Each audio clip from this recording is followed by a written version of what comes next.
How's it going? Today is 21st of November, Thursday, and we're gonna be taking a look at market and some of the developments. We're gonna start with UK and we're gonna progress to Lithuania and we will try to understand what's happening, right? Perhaps we can take a look at the most recent developments, something that would be published today. That would be a Global Combat Air Program joint statement.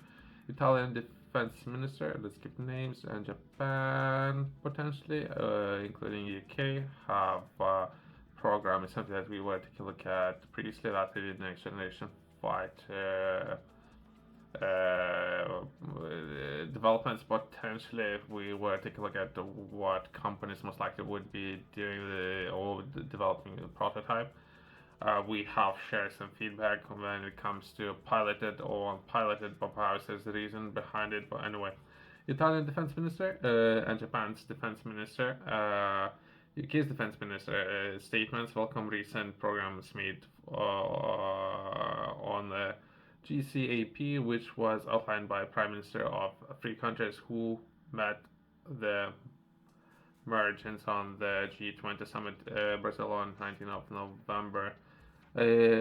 Overall, this program is something that will be very important as well as high ticket items, right? So, wanting to manufacture or invest in the entire program, it would cost so much money.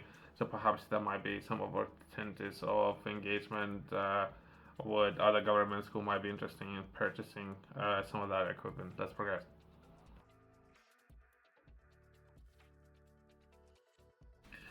There was a survey that many businesses can engage with Department Business and Trade when it comes to offering feedback. So perhaps a lot of companies and or people are taking part in the survey.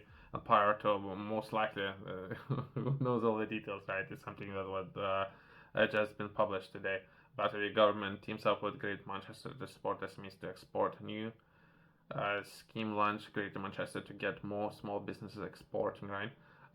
What government can do, right? So government can perhaps improve and or sign trade agreements. Would that be with Europe? That would be perhaps with the US or United States, right? So this is what government can do, and the government is taking a look at how to support business, right? Scheme brings together support from across national or regional governments and bespoke services will guide new exports to get them trading around the world.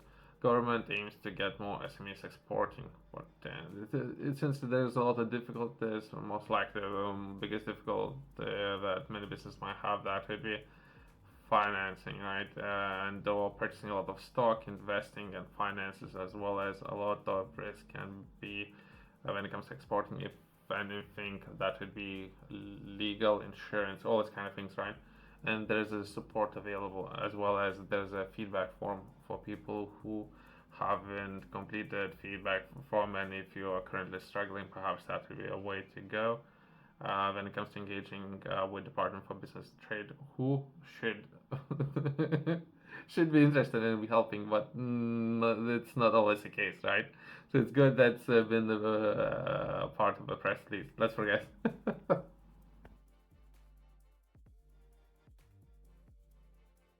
Let's take a look at two articles after the Lithuania Railway to consider relaunching services to Latvia Daugavpils. So railway, that could be perhaps trade as well.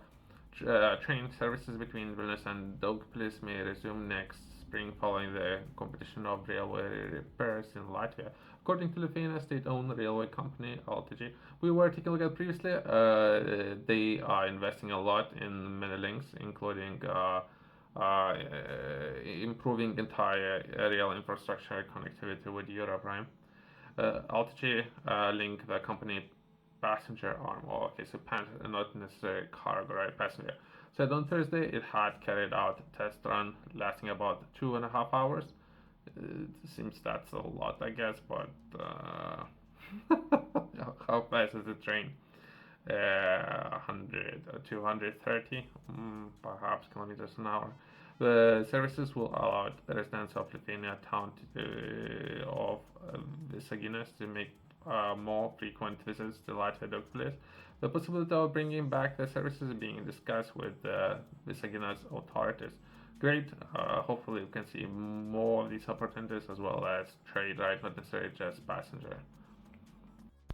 There would be another article. By the way, I haven't read any of these articles, so I thought it might be interesting to read and perhaps to share some of those articles with others, right?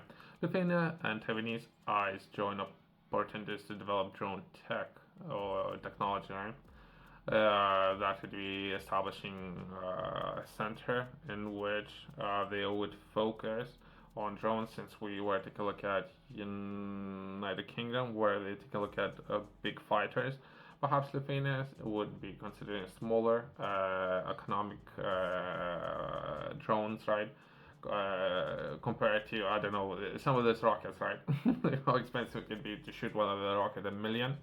And it depends to shoot one rocket to take down a fighter jet, shoot one rocket to take down the drone, which was done previously. Things can happen, right? Lithuanian and Taiwanese business representatives have agreed to jointly develop drone technology and industry. If perhaps there would be express of interest form and engage and perhaps take part and support some of these initiatives, that will be a way going forward, right? While we're reading it, how we can engage and help. So we're actually doing, not only reading, we're actually taking part and supporting some of these initiatives. That would be important. While trying to reach out to you, these particular news articles, they're not responding, by the way. If they're responding, they would respond to information that would be shared, not necessarily with creating those opportunities of engagement, right? How to engage with both partners, that is Lithuania or Taiwanese partners, and how to take part in this initiative. This is the reason why we're reading these articles, right? The Lithuanian Defense and Security Industries Associated has signed a memorandum of understanding with the Taiwanese Excellent Drone International Business Opportunities Alliance and All Taiwanese Defense Industry Developing Association in Vilnius on Thursday.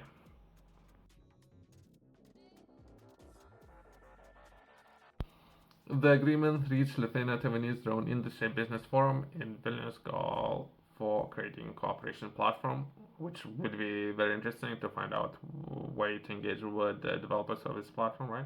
And promoting bilateral investment to develop Lithuania and Taiwanese drone technology and boost their global competitiveness. Lithuanian manufacturer says that the drone outperform Western. I don't know about all these details.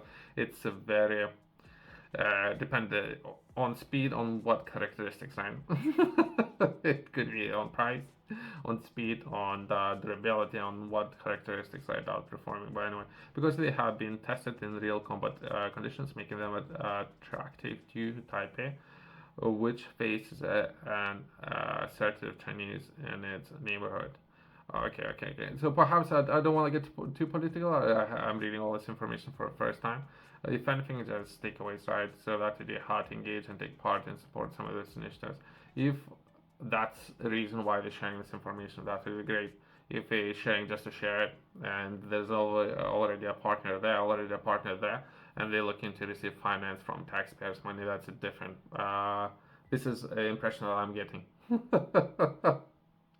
That's okay. And let's come back to UK, and that will be the last article I sent out will be published today, 21st of November 2024. October 2024, transactional data, and that would be land registered. So there's a lot of data, it's very hard to understand all of these data points. Perhaps we can take a look at the next article, and perhaps that would be a very important subject. That would be perhaps similar systems might be not only in United Kingdom or England, that is less than 1% of the population owns 50% of England. How do I compare? So when it comes to running operations and or running business, having access to land or building facilities, and if not, you need to engage with many partners and agreements, and there's a lot of environmental issues, all these kind of things, right? So land would be very important. Perhaps other businesses are dealing with very similar issues when it comes to building out facilities, infrastructure, all these kind of things. And if we take a look at building rail, something that Lithuania is doing, how to acquire land or all these kind of things, right? Let's try to read a little bit of what information is available, and let's try to understand it, what's happening, right? There can be few such good decisions by individuals in history as to have been, perhaps there's a name, Baron in the mid 11th century has pledging allegiance to, okay, there's a name, conqueror or return land to British Isles, right? So that would be potentially all for ice. So it's about the 11th century, perhaps there might be more. But anyway, it's quite incredible that 1,000 years later, one way or another, an overwhelming number of their descendants remain in control of the incredible amount of wealth, properties, and all position of influence from the royal family downwards to seemingly almost normal figures in politics, might be names of popular cultures, right? This legacy is perhaps most obvious of all when it comes to land and all property ownership. After the devastating battle, okay, there's names, again, let's skip, I don't know these battles, occupied last land with 8,000 men, and it way they are still occupying us today. Okay, so it's 8,000 men. Perhaps when it comes to 1%, I believe there might be perhaps 24,000. Anyway. Overall, perhaps this information is accurate, but I don't know. There might be something that the government should consider, right, when it comes to establishing businesses and how to do it, right, when it comes to creating those opportunities in your camp, right? Let's close on that. Thanks for watching. See you next one.